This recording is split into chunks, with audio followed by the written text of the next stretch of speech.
Cháu ơi, nhà có mướp đắng có bán không cháu? Có. Ông mua mướp đắng à? Cháu mua ít mướp đắng để phơi để mà sơ chế uống nước. Đây cháu đang cắt đây. À thế à? Ông lấy nhiều ý. Chú lấy cũng nhiều đấy. Vâng, cháu cuốn mà. Cháu bán như nào? Giá bình dân đấy ông ạ. Rồi. Mình bà con mình nông thôn này bán này còn lấy đường đi lại. Rồi. Thế để chú vào chú cắt chú mua một ít. Vâng. Thoải mái ông vào ông chọn. Ông thích quả nào ông cắt quả đấy. Rồi.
Thôi đi sang bên này cắt chỗ này nhiều lắm này.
Cháu ơi, chú chắc hái cũng đủ rồi. Thì cháu xem chú lấy bao nhiêu tiền thì gửi tiền cháu. Thì chú từng này thì cháu lấy bao nhiêu tiền? Chỗ này áng đấy ông ạ. Ông con mình làng xóm này. Chỗ này cũng đến 20 cân đấy ông ạ. Chỗ này cháu lấy ông 300 thôi. Okay. Mang về uống nước. Cái này nó mát gan lắm ông ạ. Rồi. Cháu xin nhá.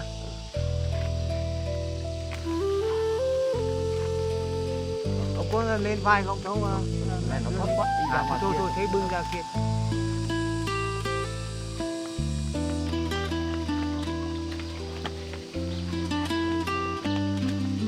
Nào ông có lên vai không? Con lên vai cho. Rồi. Lên vai vậy.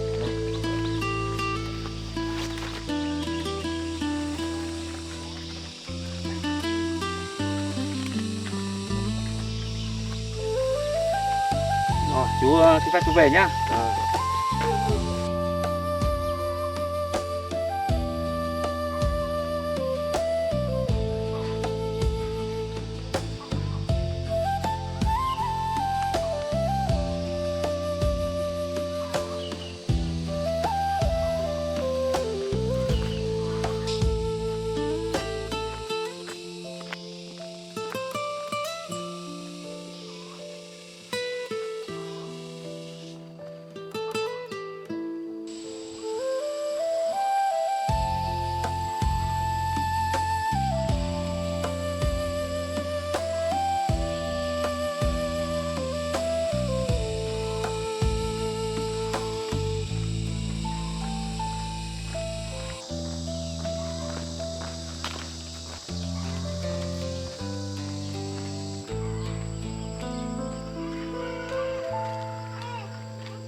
Chú có phải chú Dũng không nhỉ? Phải rồi. Cháu là ai? Cháu là Bình ở gần nhà Thủy Tiên. À thế à? Cháu nghe nói chú mới trở về quê dựng một căn nhà. Chú làm xong chưa mà chú đi thu hoạch cái gì thế này? Chú thì đi thu hoạch ít mướp đắng để về chế biến một số. Còn nhà chú thì cũng làm xong rồi. Cháu nghe nói nhà Thủy Tiên bán căn nhà để dựng căn nhà mới. Chú biết thông tin này chưa? Cháu nói sao? Nhà Thủy Tiên bán căn nhà đấy rồi à? Vâng ạ. Thế thì chú thì cũng chưa biết cái thông tin này. Để chú tí ghé qua xem nhà Thủy Tiên xem nó bán nhà, làm nhà mới như nào. Vâng ạ. Thì chú chắc chú về đây. Vâng. Cháu chào chú nhé.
Dạo mà Thủy Tiên lại bán căn nhà đấy nhỉ?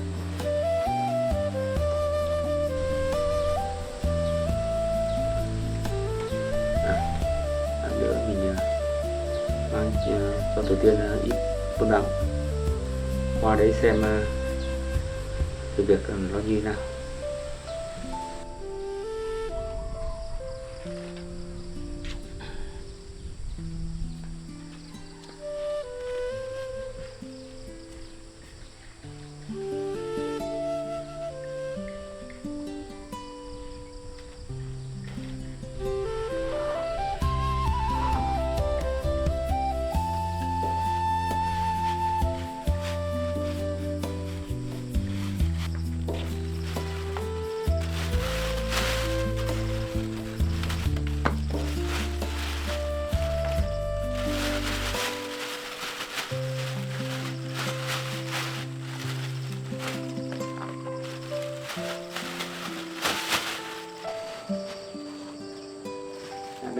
mang này cho Tử Tiên để rắc.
nhá, lấy đồ ăn cho mày nhá.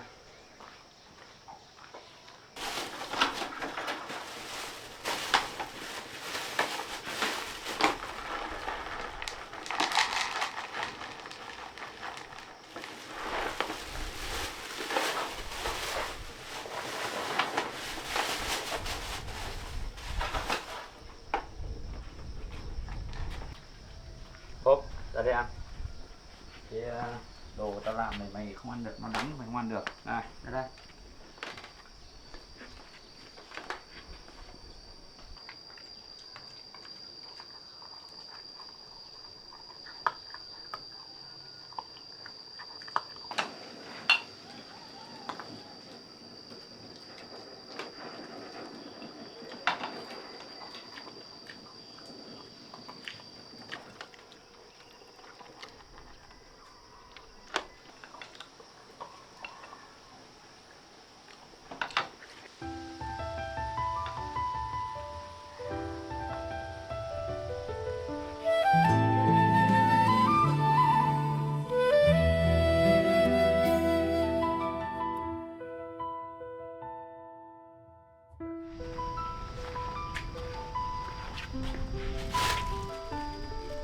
Mình pha xong Triều Tiên rồi đó. Và cũng nhân tiện này pha cho cháu cái bọc đằng.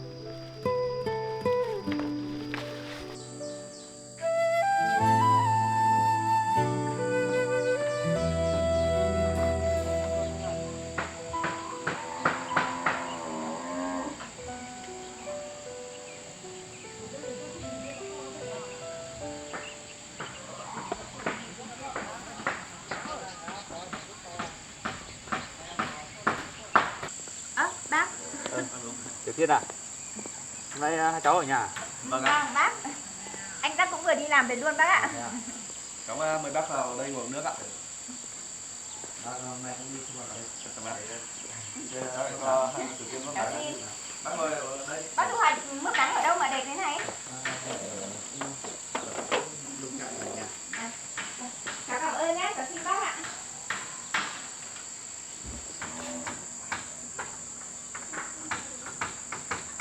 Mời bác uống nước ạ. Cảm ơn em ngồi đây. Thế bác Dũng ăn nhìn chưa? Thế bác sĩ. Bây giờ dạo này thì công việc như nào? Dạ, công việc của cháu thì vẫn ổn bác ạ. Thế còn bác thì thế nào rồi ạ? Bác thì nhà cửa thì cũng tạm thời ổn định. Cháu nghe nói anh Giác bảo nhà bác đẹp lắm, chắc là hôm nào cháu xuống chơi sao? Thì hôm nào cháu công việc nó ổn định thì cũng xuống thăm cái nông trại của bác. Dạ vâng ạ. Bác uống nước đi ạ. Thì, hôm nay bác cũng đi thu hoạch, thế về cũng gặp một người hàng xóm gần đấy, họ nói chuyện, bảo là cháu bán căn nhà và lại làm căn nhà làm khác. Thế thì bác bảo lên để xem tình hình như nào. Bác thưa bác, đấy bác biết rồi cháu xảy ra một số việc nên cháu quyết định nông trại để cho bác ạ. Cháu đợt trước cháu mua một căn nhà lúa vẫn để bên cạnh đất kia thì không nổi đầu tiên còn là được nên cháu tính thực ở bên đấy. Cháu vẫn là đón mẹ cháu về cái này. Thực ra nói là bán nhưng mà căn nhà này thì bọn cháu cũng để lại cho bố Phượng để cho ông đến đây ở bác ạ. Thì thôi cháu chuyển sang bên kia thì nó cũng gần ở đây thôi, thì chạy đi chạy lại nên là cũng không hẳn là bán rồi chuyển chỗ khác. Vâng, thì cháu cũng coi như là để lại cho bác cái khu vực nông trại ở quanh đây thôi, còn bên kia thì cháu vẫn để lại để cháu sử dụng bác ạ. Mà bác Dũng chắc chưa gặp bố Phượng đâu anh nhỉ? Chắc bác chưa gặp đâu. Thực ra bố Phượng là bố chồng cũ của con bác ạ. Thì trước kia ông cũng giúp đỡ con nhiều. Với lại vừa rồi anh Sắc cũng có chuyện thì ông cũng giúp đỡ một chút, là bọn con cũng quyết định là sẽ để lại nơi này cho ông ở. Thì bác nghe thấy thế thì bác bảo lên xem. Thế là xem sự việc nó như thế nào thì thôi thì ấy đã bán rồi thì còn mọi làm cái mới thì cố gắng cháu ạ. Vâng, cũng hôm nay cũng gần xong rồi. Lát nữa bác sang xem nhé. Đầu tiên dạo này công việc như thế nào hả cháu? Cháu dạo này chỉ ở nhà loanh quanh xong đi thu hoạch rồi ra chợ bán thôi bác ạ. Với lại hôm nay cháu cũng vừa làm được ít măng ớt với lại một ít tai chua phơi ở ngoài kia. Quên mất, bác Dũng hay nấu ăn như vậy thì hôm nào ở ngoài kia có cây tai chua ấy, cháu thấy nó cũng thấp mà quả cũng to nữa. Bác đi thu hoạch xong về chế biến nấu ăn. Thì Cháu hôm biết là bác nào cũng thích nấu ăn nữa. bác xem là bác cũng đi thu hoạch bí. Vâng, ở ngay chỗ vườn mận, chỗ bờ suối đi lên thôi bác ạ. À thế à? Vâng. Thế thì để bác một hai bác lên xem như nào, bác thu mua đến một ít để về bác chế biến. Vâng. Thế bác uống nước đi, xong ăn miếng dưa. Cho uống nước đi. Cháu mời Thế bác thì qua kia xem. xong mời bác sang bên kia xem Thế thì anh bác nhà bác cũ. cháu mình đang sang xem nhỉ. Vâng Xong ạ. là kia công trình mới của cháu như nào. Vâng ạ, thế để em gọi cái này vào đã. Muốn làm nhà lên để tiên với cháu mới cháu đón mẹ cháu về đấy rồi luôn bác ạ. Chứ giờ bác ấy cũng giúp đỡ cháu một khoản tiền lớn nên cháu muốn để cho bác ấy lại cái nông trại này. Đây ạ, mời bác qua đây.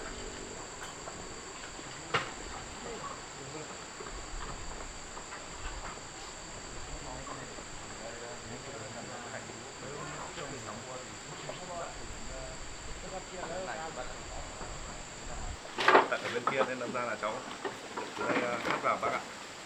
Cái này là cháu mua cũng rộng chứ nhỉ. Vâng. Chào anh em nhá. Chào mấy bác thợ nhá. Mọi người làm nhanh ở đấy, sáng nay lúc em sang là mọi người đang lợp bếp, đang lợp nhà, thế mà bây giờ đã sang lợp gần xong bếp rồi. Ngói đủ không anh? Đủ à? Ừ. Bác thấy thế nào bác? Như này thì cái này cũng thoáng đã. Cháu bảo là chị em các quyết định đi làm thế nào cũng được. Bác thấy như này thì không được tại đâu đó. Thì tạm thời thì cháu dựng cái nhà lấy lên rồi.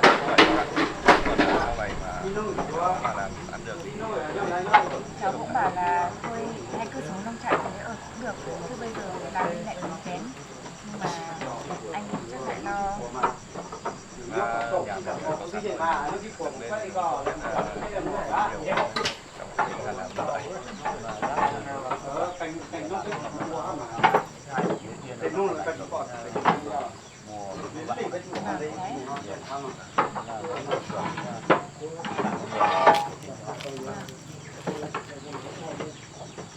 Thực ra bác Dũng ạ, đợt vừa rồi thì công ty cháu cũng gặp một chút khó khăn, với lại mẹ cháu, gia đình cháu xảy ra một vấn đề như vậy.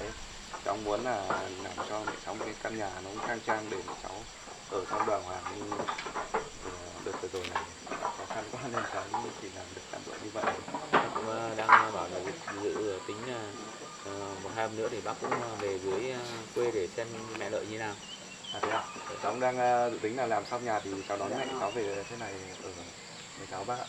Thế thì tiện thể thì bác về bác đón mẹ cháu lên luôn cũng được mà. Vâng.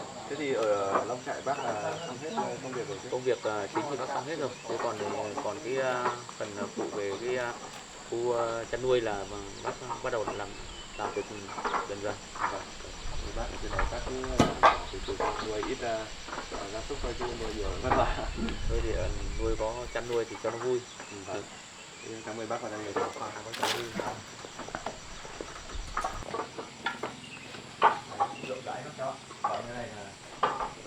Thôi bây giờ có như vậy thì sử dụng thế thôi bác ạ. Bên này cháu làm cho mẹ cháu một phòng bên này bên này, một phòng là Thủy Tiên bên này.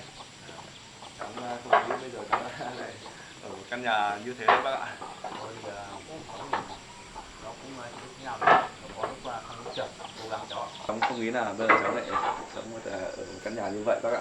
Cuộc sống thì nó có lúc thăng lúc trầm, tôi cố gắng của cháu. Vâng, cháu vẫn luôn cố gắng. Cái nhất là công việc thì mọi thứ cháu đã giải quyết xong hết rồi.